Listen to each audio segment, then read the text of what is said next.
بسم اللہ الرحمن الرحیم۔ السلام علیکم ورحمۃ اللہ وبرکاتہ۔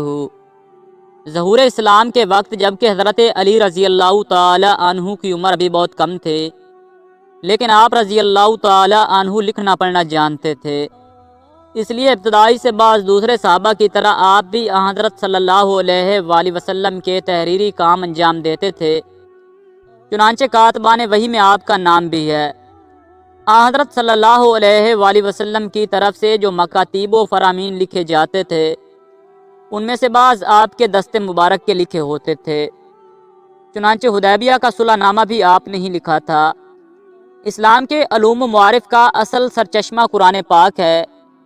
حضرت علی المرتضیٰ رضی اللہ تعالی عنہ اس سرچشمہ سے پوری طرح سیراب اور ان صحابہ میں سے تھے جنہوں نے حضرت صلی اللہ علیہ وآلہ وسلم کی زندگی میں ہی نہ صرف پورا قرآن پاک زبانی یاد کر لیا تھا، بلکہ اس کی ایک ایک آیت کے معنی اور شان نزول سے واقف تھے۔ ابن سعد میں ہے کہ ایک موقع پر خود آپ رضی اللہ تعالی عنہ نے اس کا اظہار فرمایا کہ میں ہر آیت کے متعلق بتا سکتا ہوں کہ یہ کہاں، کیوں اور کس کے حق میں نازل ہوئی۔ چنانچہ حضرت علی رضی اللہ تعالی عنہ کا شمار مفسرین کے اعلیٰ طبقے میں ہے، اور صحابہ میں حضرت ابن عباس رضی اللہ تعالی عنہ کے سوا اس کمال میں آپ کا کوئی شریک نہیں ہے۔ ان تمام تفسیروں میں فن کا مدار روایتوں پر ہے، مثلا ابن جریر طبری، ابن ابی حاتم، ابن کثیر وغیرہ میں باکثرت آپ کی روایات سے آیات کی تفسیریں منقول ہیں۔ ابن سعد میں ہے کہ آپ رضی اللہ تعالی عنہ نے حضرت صلی اللہ علیہ وآلہ وسلم کے وصال کے 6 مہینے تک جو گوشہ نشینی اختیار کی، اس میں آپ نے قرآن مجید کی تمام صورتوں کو نزول کی ترتیب سے مرتب کیا تھا۔ ابن ندیم نے کتاب الفہرست میں صورتوں کی اس ترتیب کو نقل کیا ہے۔ جناب حضرت علی المرتضیٰ رضی اللہ تعالی عنہ نے بچپن سے لے کر وصال نبی صلی اللہ علیہ وآلہ وسلم تک 30 سال حضرت صلی اللہ علیہ وآلہ وسلم کی خدمت اور رفاقت میں بسر کیے، اس لیے آپ اسلام کے احکام و فرائض اور ارشادات نبوی صلی اللہ علیہ وآلہ وسلم کے بہت بڑے عالم تھے۔ پھر تمام اکابر صحابہ میں وصال نبی صلی اللہ علیہ وآلہ وسلم کے بعد سب سے زیادہ آپ نے عمر پائی۔ حضرت صلی اللہ علیہ وآلہ وسلم کے بعد تقریباً 30 برس تک ارشادات و افادات کی مسند پر جلوہ گر رہے۔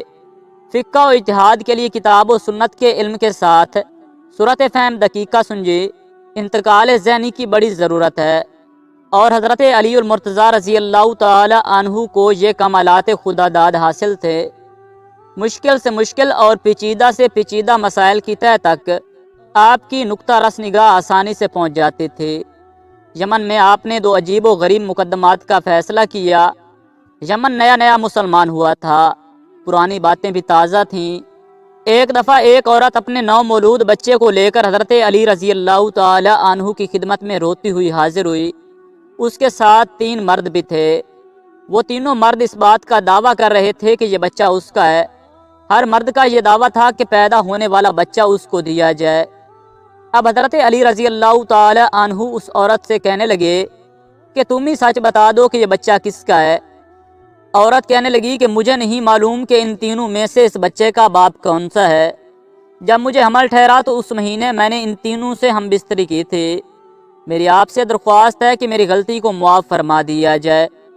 حضرت علی رضی اللہ تعالی عنہ ان مردوں سے پوچھنے لگے کہ تم میں سے اس عورت کا شوہر کون ہے؟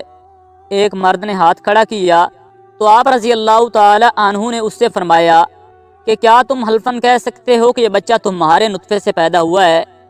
شوہر کہنے لگا کہ نہیں، میں اپنی بیوی کی بدکاری دیکھ کر اب بالکل کچھ نہیں کہہ سکتا۔ سارے مجمع میں خاموشی چھا گئی کہ کیسا عجیب و غریب معاملہ ہے اور اس کا فیصلہ کیسے ہوگا۔ وہاں مشرکین بھی موجود تھے۔ کہنے لگے کہ آج علی رضی اللہ تعالی عنہ سے فیصلہ نہیں ہو پائے گا۔ خیر حضرت علی رضی اللہ تعالی عنہ نے خاموشی اختیار کی اور پھر فرمانے لگے کہ اس پیدا ہونے والے بچے کی دیت کے 3 حصے کیے جائیں۔ پھر آپ نے قرعہ ڈالا، جس کے نام قرعہ نکلا اس کو بچہ دے دیا، اور باقی دونوں کو دیت کے 3 حصوں میں سے 2 حصے پہلے شخص سے لے کر دے دیے جس کے نام قرعہ نکلا تھا۔